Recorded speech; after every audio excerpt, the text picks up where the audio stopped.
Kobe, Kobe, Kobe, Kobe, Kobe. Quoi? Qu'est-ce qu'il y a? Bah, je sais pas si t'as vu, mais il y a un certain numéro 24 qui vient de prendre sa retraite. Moi je dis ça, je dis rien. Oui, et alors? Bah c'est maintenant, faut le faire son épisode, parce que sinon...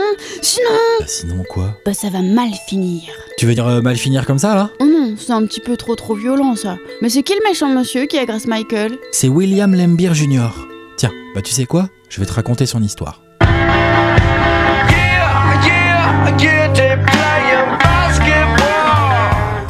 Ah, ce bon Bilou.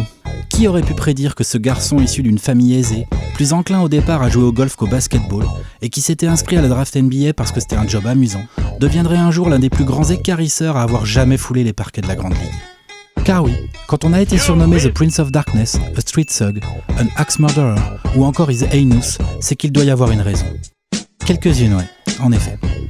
Tout aussi adoré par les fans de Détroit que détesté par les supporters de toutes les autres franchises, oui toutes, sans aucune exception, il a été l'un des joueurs les plus connus de son époque, et pas seulement parce qu'il a donné avant l'heure un parfum d'Ultimate Fighting Championship à certaines soirées NBA. Non. En même temps, il faut bien dire que du haut de ses 2m11, armé de 112 kg de barbac et avec son goût prononcé pour les caresses viriles, Bilou avait quelques atouts naturels pour les combats qui ont lieu chaque soir sous les cercles.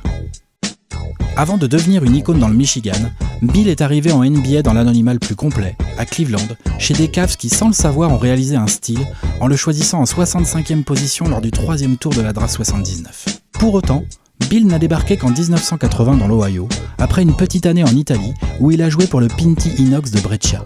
Certainement pour y parfaire sa palette de coups de vis, diront les mauvaises langues. Dont nous ne faisons pas partie, bien évidemment. Bien évidemment.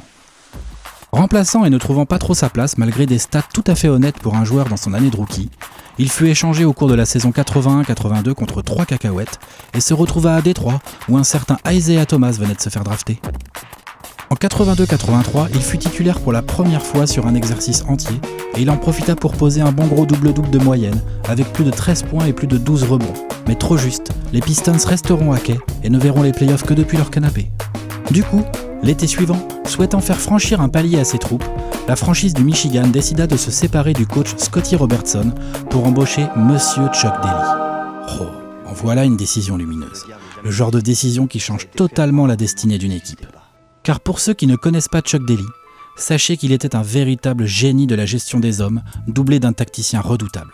C'est lui qui, en bon sorcier, va exploiter à fond les qualités d'un effectif qui va se garnir de quelques superbes pièces au fil des années, comme le gentleman défenseur Joe Dumars, le scoreur boulimique Adrian Dantley, ou encore le tout jeune et charmant Dennis Rodman pour ne citer qu'eux.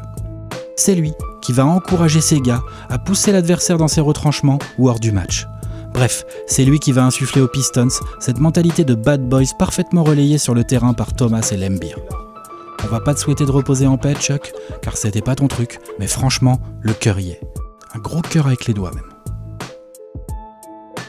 Parce que ce qu'il faut bien comprendre, c'est que si Isaiah Thomas était le général en chef, le génie créateur de cette bande de voyous des parquets que sont devenus les Pistons à partir de ce moment, Bill, lui, en était le pilier défensif, le gobeur de rebond attitré, un défenseur qui n'hésitait jamais à sacrifier son corps, ou celui de l'adversaire, pour l'empêcher d'atteindre le cercle. Le vilain en chef, ou si vous préférez, le bad boy par excellence. Tiens, t'en penses quoi toi, Scotty? Scotty, how much of a personal thing is there going on between you and Bill Lembeer? We don't like each other.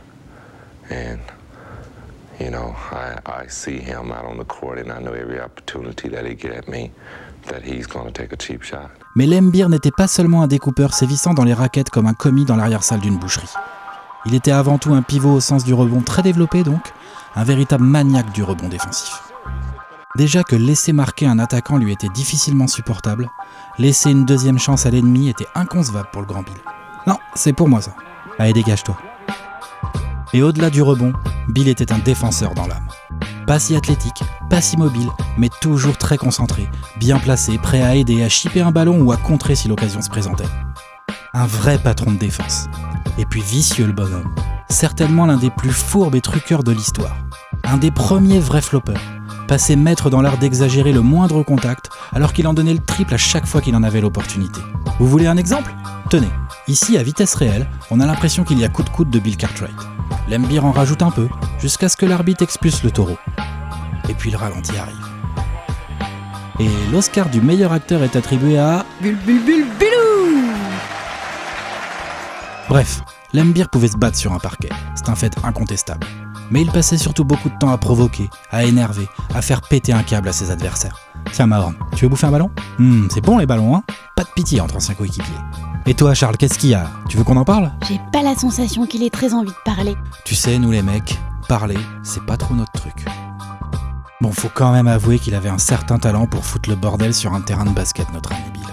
Mais ils vont s'arrêter un jour, parce que là, ils ont l'air un petit peu tous sur les nerfs. Hein. Puis il a l'air d'avoir pris super cher, Bill. Ah bah ça, il vient rarement pour rien, Sir Charles. Mais ils ont été suspendus combien d'années pour avoir fait ça ? Bah un match chacun, pas de jaloux. Bienvenue en 1990, messieurs dames. Bill s'est ainsi brillamment fait remarquer tout au long de sa carrière, en distribuant des pains à peu près tout le monde. Limite, on aurait pu le surnommer le boulanger aussi. Super drôle ta blague. N'empêche qu'encore une fois, c'est plutôt lui qui les reçoit les coups. Ah ça, à force de chercher, tu finis forcément par trouver. Bah il sait, il va devoir sortir, non ? Oh le monsieur méchant, oust, à l'infirmerie. Oula, non mais tu rigoles, il aime ça le Bill. Allez, on y retourne. Et puis à la Bill Laimbeer, hein, la tête haute. C'est même pas mal. Mais si ses vices et sa défense sont ce que l'on cite en premier lorsqu'on pense à Billou, il ne faut pas oublier qu'offensivement, nous parlons ici d'un joueur intelligent, conscient de ce qu'il devait faire pour simplifier l'attaque des siens. Sans oublier qu'il était un shooter très sous-estimé, ce que Daly a tout de suite cerné, et mis à profit notamment à travers des pick and pop articulés entre Bill et ses compères Isaiah ou Gentleman Joe. Au fur et à mesure de l'ère Daly, les Pistons vont se mettre à ralentir le jeu, à jouer de plus en plus dur, et ils vont gagner de plus en plus de matchs. C'est ainsi qu'à partir de l'exercice 83-84, Détroit va commencer à se faire une belle place. D'abord à l'Est, pour ensuite devenir petit à petit une franchise dominante de la NBA. Laimbeer enchaîne les saisons à coups de double-double très sérieux, comme en 85-86 où il dépose presque 17 points accompagnés de plus de 13 rebonds à chaque rencontre, ce qui lui vaudra d'ailleurs le titre de meilleur rebondeur. Voir un grand pivot blanc sans détente gratter plus de rebonds que les Barkley, Buck Williams, Moses Malone ou encore Ralph Sampson, voilà qui n'est pas banal mine de rien. Et cela montre bien l'obsession de Bill pour la cueillette sous les cercles. Quand on pense d'ailleurs qu'un certain Dennis Rodman est arrivé en tant que rookie l'été suivant chez les Pistons, on comprend tout de suite beaucoup mieux le goût très prononcé pour les rebonds que The Worm a montré tout au long de sa carrière. Forcément, quand tu dois déjà te battre à l'entraînement avec Bill pour chaque ballon, tu développes un certain instinct. Toujours est-il que ces bad boys commencent à peser. En 87, après avoir enfilé plus de 50 victoires en saison régulière pour la deuxième fois seulement dans l'histoire de la franchise, Daly, Thomas, Laimbeer et toute la bande sont allés jusqu'en finale de conférence, où ils ont poussé leurs grands amis des Celtics jusqu'à un Game 7, mais sans succès. Et d'ailleurs, c'est dans cette série qu'on a eu droit au fameux « Ah bah bien joué Isaiah !» Ça, il a pas dû surkiffer notre ami Chuck. La saison suivante, de retour en play-off encore plus motivés et avec une défense toujours plus acérée, les méchants garçons vont tout dégommer sur leur passage à l'Est. Les Bulls du MVP et meilleur défenseur Michael Jordan seront passés à la moulinette en demi-finale de conférence, ce qui permettra à Bill et les siens de retrouver les Celtics pour enfin les faire passer à la trappe. Ça y est, les Bad Boys vont goûter aux finales NBA. Des finales qu'ils perdront, mais non sans avoir tout donné, et non sans s'être battus, au sens propre comme au figuré. Des finales qu'ils lâcheront au bout d'un Game 7 irrespirable. Dans un forum d'Inglewood en fusion, et bien que largement mené au cours du quatrième quart, les Pistons vont s'accrocher, presser tout terrain et revenir à un tout petit point sur un énorme tir primé de notre Bill. Mais Magic reste Magic. Il voit tout, même quand la tension est à son comble, et il crucifiera Détroit d'une passe brillante. 108-105. Laimbeer aura beau chercher et trouver Isaiah pour un miracle, c'est Magic qui arrache ce ballon. La messe est dite, le forum explose. Back-to-back pour les Lakers. Et grosse frustration pour les gars du Michigan. Cependant, la frustration est un sentiment qui peut servir. Surtout quand elle est bien utilisée. Laimbeer, qui vient de passer la trentaine, veut gagner. Et il n'est pas le seul. Le style des Bad Boys est à son apogée, si on peut dire ainsi. Les coups fusent, la défense est dure comme de l'acier, et les victoires pleuvent. 63 exactement en 88-89. A noter que c'est au cours de cette saison que Bill verra sa série de 685 matchs d'affilée être brisée par une suspension. Grosse surprise. Pendant les playoffs, Bill pèsera de tout son poids, et les Pistons ne perdront que 2 matchs contre les Bulls, relous Mike, avant de prendre leur revanche de manière cinglante sur Magic et ses Lakers en les sweepant en finale. Les Angelinos n'ont tout simplement pas pu exister, et ils se sont fait briser tout net par cette milice anti-Showtime. Une milice toujours aussi décriée, toujours aussi agressive, mais désormais baguée, et qui va remettre ça la saison suivante. 59 victoires en régulière pour Détroit, avec un Bill encore très affûté, et tournant en quasi double-double tous les soirs, alors qu'il va sur ses 33 ans, pendant des playoffs qui démarrent par 2 premiers tours maîtrisés haut la main, avant de retrouver en finale de conférence des petits taureaux tout mignons menés par un Michael Jordan toujours en quête de titre. Là encore, la série fut pleine de bisous et autres déclarations d'amour entre deux franchises qui ne veulent plus se quitter, mais qui le feront tout de même au terme d'un Game 7 remporté sans trembler par Bill et sa meute dans un palace en feu. Le plus dur est fait, et en finale, les Blazers de Clyde the Glide ne seront qu'une formalité, avalée dans le sillage d'un duo Isaiah Thomas-Joe Dumars inarrêtable, et d'un Bilou à plus de 13 points et 13 rebonds par rencontre sur la raquette venue d'Oregon. Trop gentils les Blazers, trop méchants les Pistons. Deuxième bague de suite pour les Bad Boys, et tout cela au milieu des grands Celtes, des taureaux d'un Jojo injouable et du Showtime californien. Pas mal pour une équipe de voyous, non ? Mais au cours de l'exercice suivant, pourtant encore très compétitif avec ce satané Laimbeer pas loin de son habituel double-double de moyenne, les Pistons lâcheront cette fois prise en finale de conférence, se faisant sweeper sèchement par des Bulls qui prennent définitivement le pouvoir à l'Est.